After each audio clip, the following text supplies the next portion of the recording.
Avatar, The Way of Water, is about Jake Sully leaving his home to hide because an old enemy is hunting him, because he for some reason thinks that will get him to leave his family alone. There's also these whale things that they get way too preachy about.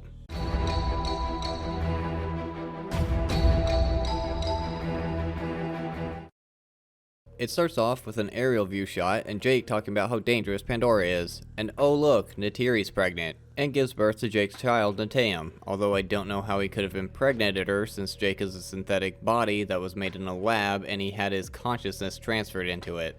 Anyway, they also adopted a daughter that was born from Grace's avatar body, that not only is also synthetic, but is dead, because the stupid soul transfer thing didn't work, and now Grace is dead. So how the hell did that happen? A daughter whose conception was a total mystery. So bullshit.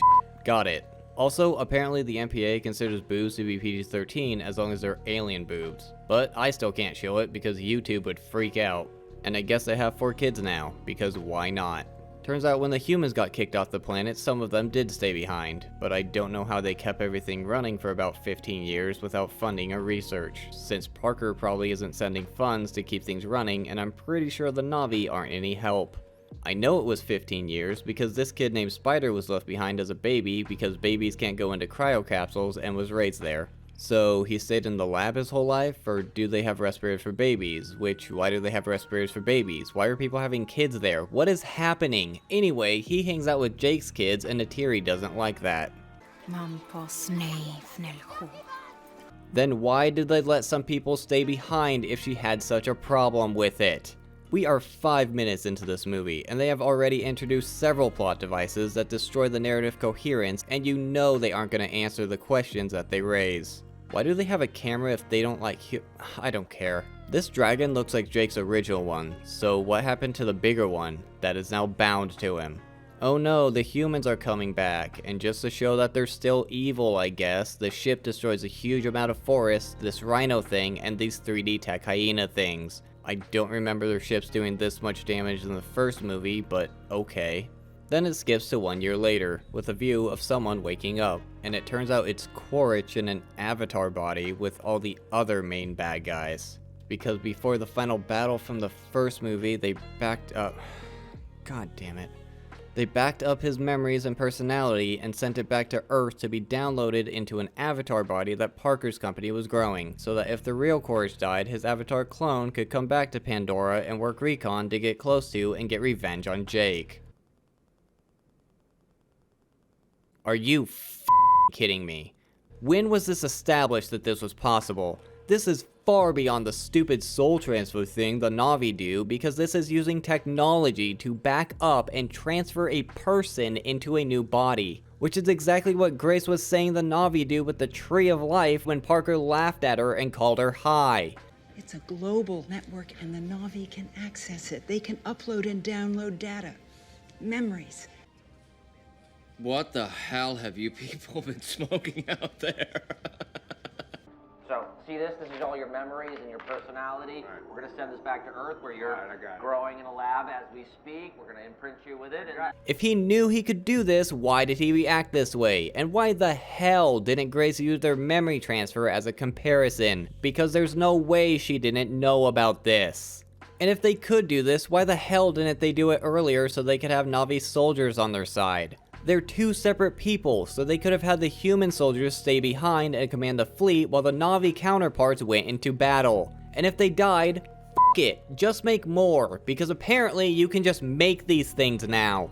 But it's probably because James Cameron didn't think of this at the time and just threw it in there and hoped that no one would notice. Except it doesn't make any sense. This entire concept is bullshit. We're only 12 minutes into this, and they've already destroyed the entire narrative coherence of the first movie. At this point, when I saw it in theaters, I was already pissed that I wasted my money on this thing. Well, the humans built this huge train track in a year, and the Na'vi blow it up, because I guess they're using guns now.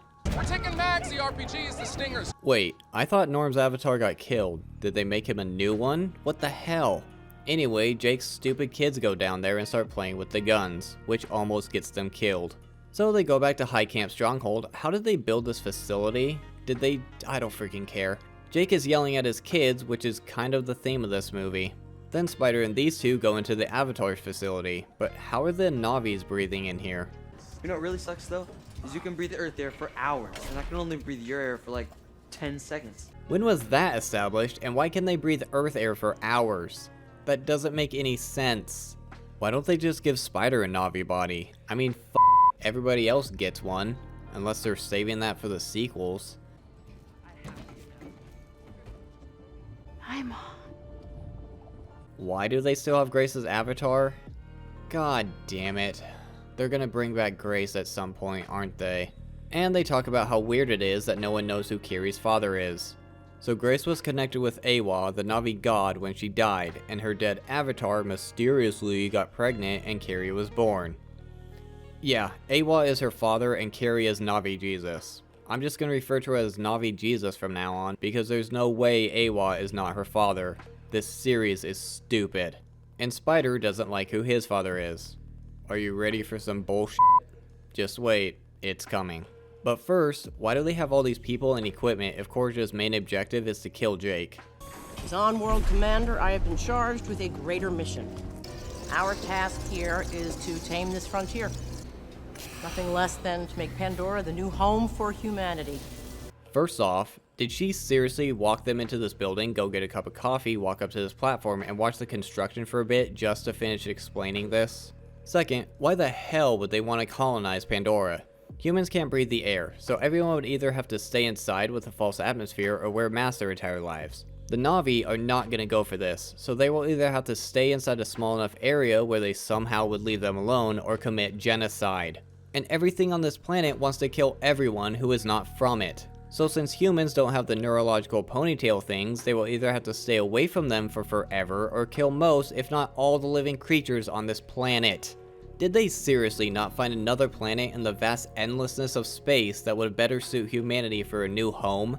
We have planets that we know we can do this with now. You're telling me they're not going to know about these or find more in 100 years? And you can't use the they're too far argument because they have cryo chambers, so it doesn't matter how long it takes to get there. This doesn't make any sense. I hate this movie.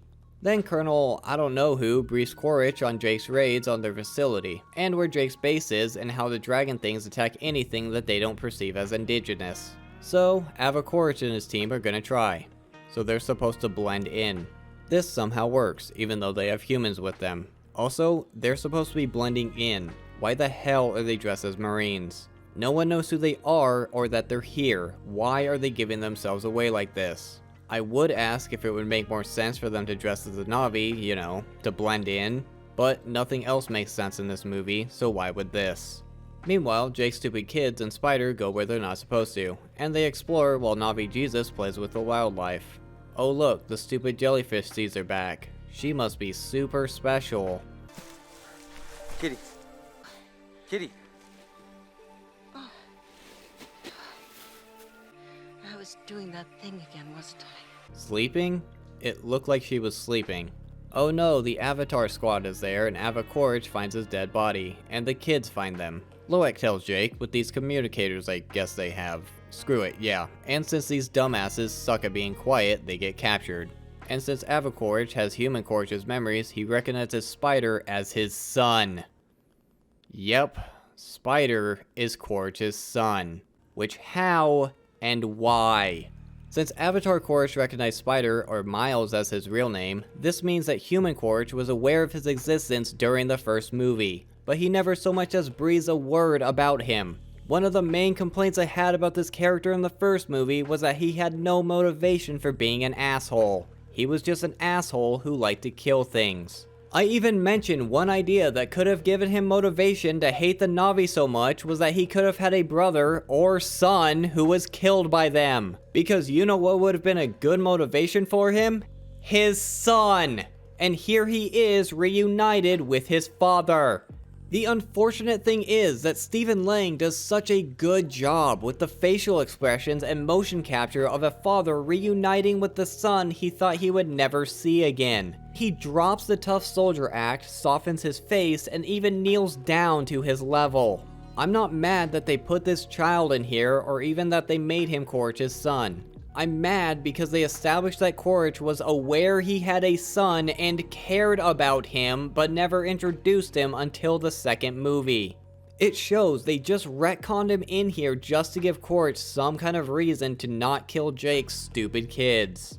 I mean, come on. Even Scream knew how to introduce a previously unknown offspring properly. Sam Carpenter from Scream 5 and 6 is the daughter of Billy Loomis, the original Ghostface from the first movie. But Billy never mentions having a kid, and his girlfriend, Sidney Prescott, doesn't do it with him until the night he dies, but she is not Sam's mother. This is because Sam's mother was in love with Billy during high school but was dating someone else, and Billy cheated on Sidney with her and got her pregnant. So she lied and said her boyfriend and eventual husband was Sam's father, and kept it a secret from everyone, including Billy, until Sam found out when she was 13 by reading her mother's high school diary. So the reason Sam is around during the events of Scream 1 but Billy never mentioned her is because he didn't know about her, and the only person who knew the truth kept it a secret and wrote it in her diary.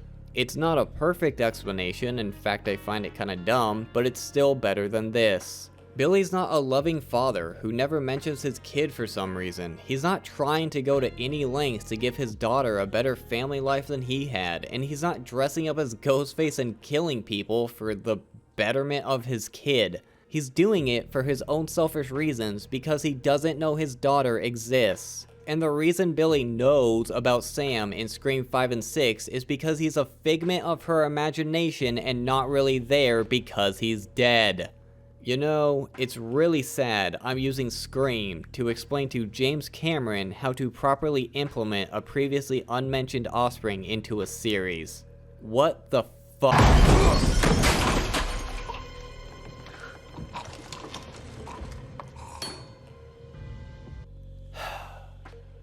This movie.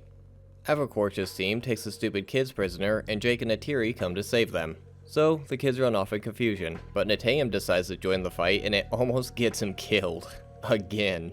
And Spider gets knocked off this branch and falls. You would think this would knock his respirator off, or at least loosen it, but okay. Oh no, he got captured. Not that I care. Now Jake wants to leave with his family because Avaquarch is gonna find out where their home is. My father gave me this bow as he lay dying, and he said, protect the people. This will protect the people. Quaritch has Spider, and that kid knows everything. How is them leaving going to protect the people? Does he think that this person who was fine with destroying their tree fort with people in it is just gonna leave these people alone because he left? Yeah, I'm completely sure he's gonna say, oh, Jake's not here, okay, and leave. Anyway, they have some dumb ceremony and Jake and his family leave, because that's not gonna put his people in more danger at all. The people will be safe. Seriously, what the hell makes him think this will make his people safe? Whatever, they go to the Sea Clans to seek asylum. Then they go through this entire thing of whether they're gonna let him in or not, as if that's not the entire point of this movie. Oh no, what if they don't let him in and this stupid movie can end? But they let him in, so I guess this shit is gonna continue. Then there's a scene of the CGI team showing off their underwater special effects. But it's mostly to show that Jake's kids suck at swimming, but Navi Jesus automatically is super good at it. Gee, I wonder how. At the human base, I guess Spider is gonna go with Avaquarch to look for Jake. But what's stopping him from running? There's a tracker built in that mast. We hit the ground and you take off. I'll have you back in 2 minutes. Oh, so they do have trackers. Then why didn't Parker put one in any of the avatars in the first movie? It probably would have came in handy now. What's their plan for this? We go Navi.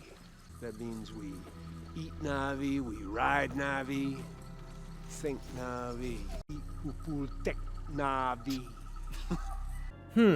Then wouldn't it make sense to dress as the Navi and not like Marines, and maybe don't get human tattoos on your avatars? Alright, you know how the forest Navis have these dragon things? Well, these Navis have seal things and whatever this is. Oh look, Navi Jesus is instantly great at this. What a surprise. By the way, Quaritch has a dragon now, because this person who has never had any training in any of this instantly knows how to do this. Have I mentioned how much I hate this movie? Back at the Sea Clan, the kids have these jellyfish things. Wait, if they have these things that allow them to breathe underwater, why the f fuck didn't they give them these when they were learning how to swim? Are you serious right now? Then, I'm not remembering these damn kids' names, are making fun of Navi Jesus for being weird, which turns into an argument and then a fight. This movie has way too much of this teenage drama crap, and I just don't care. Now Jake's yelling at his kids again. He makes Loak apologize, and this dumbass decides it's a good idea to go hunting alone with these guys he just got in a fight with. So, they take him way past the area that he knows and have him hunt by pointing the crossbow at the camera, because this was filmed in 3D, and just leave him there. Then this giant shark thing chases him and tries to eat him, but a bigger fish just so happens to come by and eat the shark thing. Wasn't that lucky? Well, Loak drowned, but this whale thing saves him. They're called toucans, but let's face it, they're whales. I'm sure James Cameron won't use these things to be preachy later. This whale has a harpoon in its fin, so Loak takes it out for him, so I guess they're friends now. Also, it's missing a fin, just to make you feel sorry for it. Back at the Sea Clan, this kid tells Jake what they did to Loak, because I guess they didn't even notice he was gone? So they go and get him, and Jake spends more time yelling at him. Any more trouble, a jerk a knot in your tail. Why did that line sound so awful? Any more trouble, a jerk a knot in your tail. Anyway, apparently this whale is an outcast for killing or something, so Loak goes to talk to him about it. Are you ready for the dumbest, funniest thing in this? Just wait, it's coming. Bro, that's disgusting! Why do they say bro so much in this movie? Seriously, they say it like 100 times, and I don't know why. Meanwhile, the other kids go to the Sea of Souls. It's like the Tree of Souls, but underwater. Then Navi Jesus connects with it, has some vision of grace, asks her about her father, and then this happens. I shouldn't laugh because she's having a seizure, but what was that? Anyway, then Norm brings the medical equipment for her. Wait, how did they contact Norm? How far out do these communicators reach? Wasn't the whole point of them leaving to hide so no one knew where they were? I don't care, because the only reason for it was so Avacorage could somewhat find where Jake's at. So he teams up with some whalers to find him. Meanwhile, the whale things return to the Sea Clan, and the Navi are all excited because they're able to talk with them like they're people. Like, how's your family doing? Where'd you go on vacation? Stuff like that. I'm not joking, look at this. I see you, sister. I am happy. Your son is beautiful. Thank you. How's your baby? My baby is strong. What the hell? James Cameron came up with this idea, wrote it in the script, filmed it, put it in the movie, and never once thought about how hilariously stupid this is? Okay then. When I saw this in theaters, I started laughing as I watched 3 or 4 people leave and never came back. Anyway, meanwhile, Avacorage goes to one of the villages looking for Jake, but they don't know where he is. So how does Quaritch respond? Shoot that animal. Huh. You mean the person who was fine with destroying their tree fort with people in it isn't gonna be like, oh, you don't know where Jake is? Okay, and leave? Who could have predicted that? I'm calling it now, he already killed Jake's forest clan because they didn't know where he is. Spider convinces Avacorage they really don't know where he is, so they burn the village like a bunch of assholes and leave. It's almost like Jake is more trouble than he's worth. But this strategy isn't working, so they decide they're gonna go whaling with the whalers to piss the Navi off.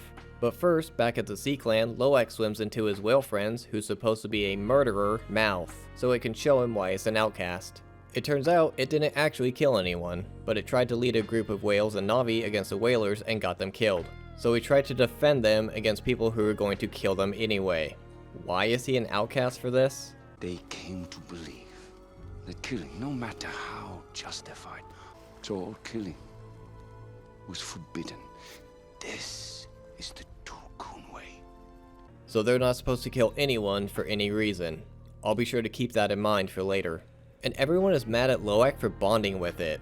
Yeah, these kids led him to a dangerous area and left him to die, but he's the asshole for being friends with the whale that saved his life. We then get a 6-minute scene of a graphic tutorial of how they hunt and kill the whales, including messing with their echolocation, puncturing inflatables into their body, stabbing them with harpoons that explode in their body, all the while the whale is screaming in agony and then the baby is crying next to his dead mother's body.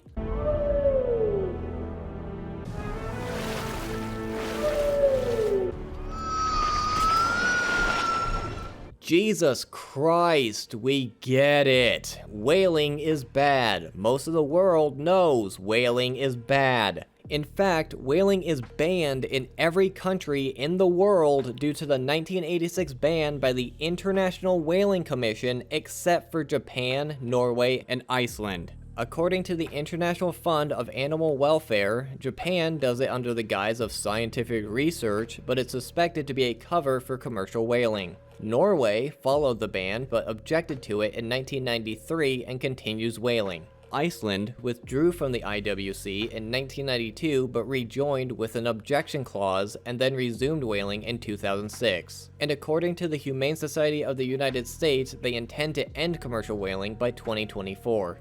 Despite these countries continuing whaling, they still have a catch limit and report how many and what species of whale they catch, along with scientific data to the International Whaling Commission according to their website. I'm not saying you shouldn't talk about whaling in your movie, and I'm sure as hell not defending it. But what I am saying, James Cameron, is there's no need to spend a quarter of your science fiction movie shoving the idea that whaling is bad down your audience's throat, when most likely the vast majority of them already know that and agree with you. Why else would it be banned in the entire world except for 3 countries? So what are they doing this for? That's it. Amarita. This little vial here is worth like 80 million. This stuff just happens to stop human aging, like, stops it. Okay, first of all, that's bullshit. Second, forget my cryo chamber argument for going to planets that are too far away if they have immortal juice now. Third, what? I don't even want to get into how much that doesn't make sense. The whales have juice that makes people immortal? Seriously? And it's not that it just stops it for a short time, because he emphasizes stops, which means it stops forever. And there's no way they found this out in a year. Even if they did all the research, found this out, got the equipment, killed a whale, harnessed the Ameridium, and injected it into someone on their first day back to Pandora, unless they injected it into an infant and it just stopped aging, there's no way they're gonna know it completely stops the aging process in a year. So I would have to assume that they were doing this when they were last here 20 years ago. In which case, why the f*** was Parker wasting his time with unobtainium when he could have made a lot more money harvesting this bullshit? He doesn't care about the creatures, he doesn't care about Earth. All he cares about is making money. And there's no way he wouldn't be focusing on this. Except it's probably because James Cameron didn't think of this for the first movie. It was at this point I watched 4 or 5 more people get up and walk out of the theater and never come back. Which is what I should have done. Because f*** this movie. Now the whales in the Na'vi are sad that this whale and its baby are dead. How did the baby die? Did the other whales not take care of it? Did they just leave it to die? How long have they been sitting there? Well, the sea Na'vi are pissed and want to go to war against the humans. But don't they follow the whales' belief that killing for any reason is murder? You know, why that one got banished? But now it's fine because the chiefess's whale friend is dead? But Jake talks them out of it and tells them to send the whales away. Loak is going to warn the outcasts and the other kids try to stop him. When they get there, his whale has a tracker stuck to it, and oh no, the humans are coming. So Loak calls Jake, so now he and everyone else are coming too. Meanwhile, the kids try to take the tracker off, while the humans approach. And it's supposed to be this big suspenseful thing, but they're all annoying, so I don't care. Then they finally get it out. Enough! Get it! Enough! Go! To go! What was with that audio? It sounded like crap. After some long ass chase scene, they finally catch 3 of them.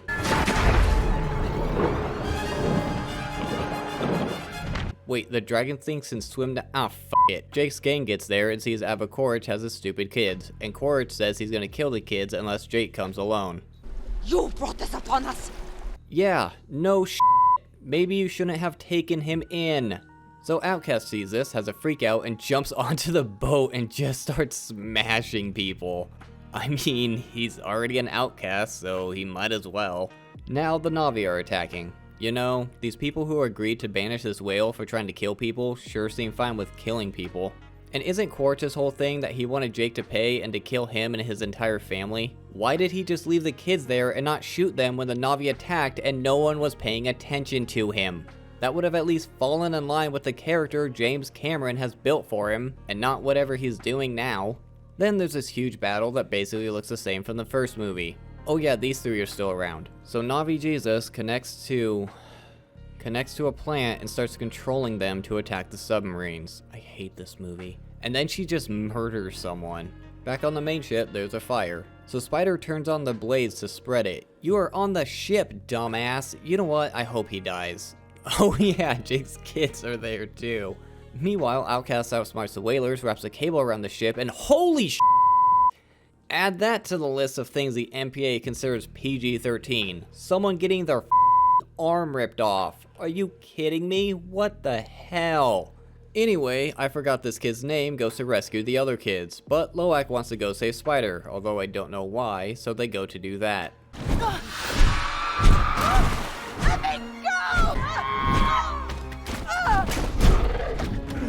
For God's sake, what was the point of having her get rescued if she's just gonna get sent back to the boat anyway? And these two go to rescue her. God, I hope all these stupid kids die. Well, these two succeeded in their mission, and Loak murders a guy, and the older brother gets shot. So they take him to a rock and he dies. Oh no, the kid who I can't even remember his name died. How tragic. Then Eva Quaritch lets Jake know he has a daughter again, and Spider is gonna take him to where they are. Dad, I want to go with you. You've done enough. What an asshole. Well, Loak is gonna go anyway because seriously, f*** Jake. Talk to me, Corporal. Your boy didn't have to die. You brought that on yourself. How did Quaritch know Jake's son died? Did Jake tell him? What the hell? I just don't care anymore. Jake and Neytiri go through this entire rescue mission that completely seems PG-13, and they rescue Took, because Quaritch again didn't kill them when Jake attacked, which is something Quaritch would do. But now Quaritch has Na'vi Jesus. Oh, just kill her, who gives a sh**? So Neytiri does the same thing to Spider, and I guess this works, because Quaritch cares so much about his son, who he couldn't even be bothered to so much as mention in the first movie. Sure, James Cameron, everything you do just works out. You're not leaving, are you, Jake? It's okay. Knowing I'm out there, I'm coming for you. When I do, I'll kill your whole family. You literally had a chance to do that earlier and just now, and you didn't do it. Shut up. So they fight, and the most convenient fire I've ever seen forces the rest back to the ship.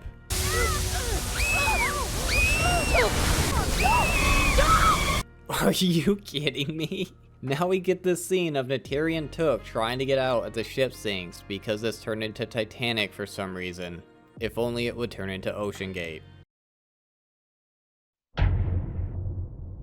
Then the movie's like, oh no, what if they all drowned? As if they didn't already announce 3 more movies. You know, the suspense is kinda gone when you want them to die. Oh, good thing these water-breathing things just happen to be around. I hate this movie. And Na'vi Jesus starts doing Na'vi Jesus stuff. Then Loak comes in and brings his asshole father to an air pocket, and Spider, for some goddamn reason, saves Eva Quaritch. But it's probably because James Cameron couldn't figure out a way to bring him back again for the sequels. Anyway, everyone else is trapped inside and about to drown, but Na'vi Jesus starts doing whatever this bull is and creates a light path for them to follow out. I'm so tired of this, I don't even care how stupid this is. Then they have some family reunion, and Spider leaves Eva Quaritch to be the villain for the next 3 movies and joins Jake's family. Come here. Oh what, now Jake cares about Loak? I guess now they're leaving or staying, I don't care either way, I just want this to end. And Jake and Neytiri use the Sea of Souls to have some spirit visit with their dead son, because James Cameron can't even get dead characters right. This movie is 3 hours and 12 minutes long, and good God do you feel every second of it. This could have been an hour shorter and nothing would have been lost. I feel like they made it longer because people like the first movie so much. This movie is like a birthday cake you really liked. I mean, I hated the first movie, but other people went absolutely nuts for it. Anyway, you got a birthday cake and you really liked it. In fact, you liked it so much you ate the whole thing. Then you talk about how good the cake was and how you wish you had more. So for your next birthday, your family makes you the same cake, but they made it bigger. So you're really excited and you start eating it, but it just doesn't taste the same. In fact, it tastes worse than you remember, and you're only a few bites in and want to stop. But your family's gleefully watching you and expecting you to eat the whole thing again because you like the last one so much. So now you're stuck there being forced to eat this entire terrible cake, and it's just torture to get through. That is what this movie is like, and a large part of that is because nothing in this movie makes sense. I still don't get how Jake got Natiri pregnant if he's a synthetic body. I've heard the argument of it's a tube baby, it's a real body just artificially created. I guess, but I still don't buy it. What I do not accept though is Grace's avatar getting pregnant. Grace is dead. Her avatar is at the very least dormant, if not also dead. If you're going to introduce a concept like this, you need to explain it. You can't just say, it was a total mystery, and expect people to go along with it. Disney got ridiculed with Star Wars for the somehow Palpatine came back thing, and they pulled the same thing here expecting to get a pass. Also, I'm calling it now that they're going to bring Grace back through her avatar and explain it as the soul transfer worked, she was just in a coma, because that's the stupid crap I've come to expect from this series. I do not like that they brought Quaritch back, especially in the way they did. Apparently bringing him back as an avatar was planned, because during filming of the first movie, James Cameron told Stephen Lang that Quaritch had a future, in which case, why did he kill him off? Have him get injured and spend the next 15 years training as an avatar. It would work better than, we can upload people's conscious now, and retain that he found the whole avatar thing stupid in the first movie. Especially because Parker laughed Grace out of the room when she suggested the Na'vi can do the same thing with the Tree of Souls. And why did they feel the need to give Quaritch a son? If they were going to do this, why did they not include him in the first movie, or at least mention him? It's not like Quaritch knocked some girl up and she kept it a secret from him so he didn't know.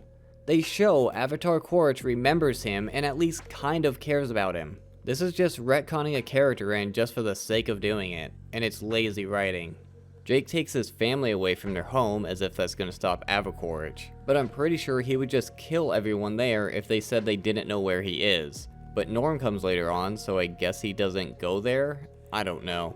But speaking of Quaritch, why does his group never actually try to blend in when they literally talk about trying to blend in? I agree it's a good plan, but they never actually do it. They just go from village to village, threatening people, burning down their homes, and then leaving. That's not what blending in is. The events at the Sea Clan are so slow, it seems to take forever.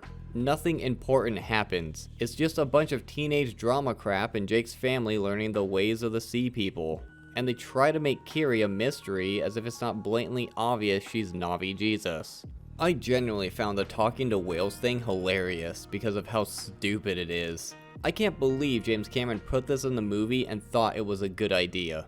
And whaling is bad is such a weird message to shove down your audience's throat. If whaling was legal in most of the world, I guess I could see doing this message, but it's only legal in 3 countries, so I don't know who this message is for. It's not like those 3 countries are gonna watch your movie and then change their minds. Also, did James Cameron seriously come up with that immortal juice and just expect people to accept it? What about this stops human aging? Does that mean the whales don't age, but they do because they have children who grow up into adults? Do they only age to a certain age then stop? But then why are they having children? Does this work with any other creature other than humans? This raises more questions than there needs to be, and it makes Parker look like an idiot because he wasted the entire first movie and got himself kicked off the planet harvesting this unobtainium crap, when he could have been harvesting aniridium and made twice as much money in half the time. Why do the sea Na'vi seem fine with killing people if they follow the whale's belief that killing for any reason is bad and you should be banished for it? I know that's more of the whale's belief than theirs, but if they're gonna go along with the banishing, shouldn't they also abide by the no killing rule? Also, what is with Jake's kids getting captured so much? A fifth of this movie is Quaritch holding Jake's kids hostage and then doing nothing with it. Is that supposed to be because of his kid? Speaking of which, I glossed over this because there was so much more to talk about, but I hate Spider. I hate that he's there, I hate that he's Quaritch's son, I hate that Quaritch never mentions him in the first movie, I hate that he's just used as a plot device, I hate that his respirator never falls off or gets loose despite all the crap he goes through, I hate that he's never actually does anything, I hate that his actor can't act, I hate that he saves Quaritch, and I hate that he becomes Jake's adoptive son. I seriously can't figure out what he's there for. There's honestly no point in having him in this movie. I'm astonished at how bad this movie is despite how much time they had to make it. The sad thing is, I can tell that James Cameron truly cares about this series and is passionate about it, but come on. If you're going to make a multi-billion-dollar project, you have got to think it through first. You can't just throw whatever you want in there and expect the audience to just accept it. It has to be consistent with what was established in the previous installments and abide by the lore of its universe. The acting is about the same as the first movie. Sam Worthington still acts like he has no idea what's going on. He doesn't sound convincing when he's scolding his kids, and he sounds awful when he's supposed to be concerned for them. Sigourney Weaver is pretty good as Kiri. It's interesting watching her play a different younger character, and she's still great at acting in an all CGI environment. Stephen Lang is the best actor as Quaritch, even if I hate the idea of him being an avatar. He knows how to use the motion and facial capture really well, and he's fantastic at playing the part of a father and a soldier. The child acting is atrocious. Jake Champion is terrible as Spider. Everything he says sounds like he's just reading his lines, and when he's supposed to sound scared or upset, it comes off as monotoned. Jake's kids aren't any better. Bretton Dalton sounds like he has no idea what he's doing as Loak, and the other two are just annoying to watch and listen to. The CGI is fantastic for the most part. The environments and characters look realistic, and the glow of the world looks great. Although there are times when they're moving fast and the CGI looks pretty bad. The hyena things still look terrible. I don't know if it's because they wanted them to look the same as the first movie or they just didn't care how they looked, but their look has not improved.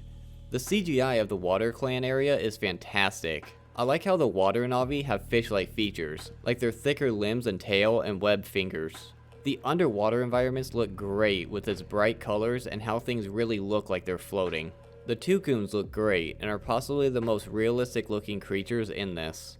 For some reason, the visual effects seem to get worse as the movie goes on. The entire battle on the ship looks awful and like they were running out of budget or something.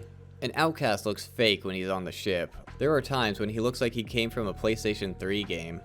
James Cameron said he's planning on making 3 more movies in this series unless this one doesn't meet his expectations. Then he'll cut it down to just 1 more, which I really hope he does because I cannot sit through 9 more hours of this crap. If you want to see an uncensored version of this video or any of my other videos, check out my Patreon. If not, I appreciate you watching my video here too. Don't forget to do the YouTube stuff, and thanks for watching.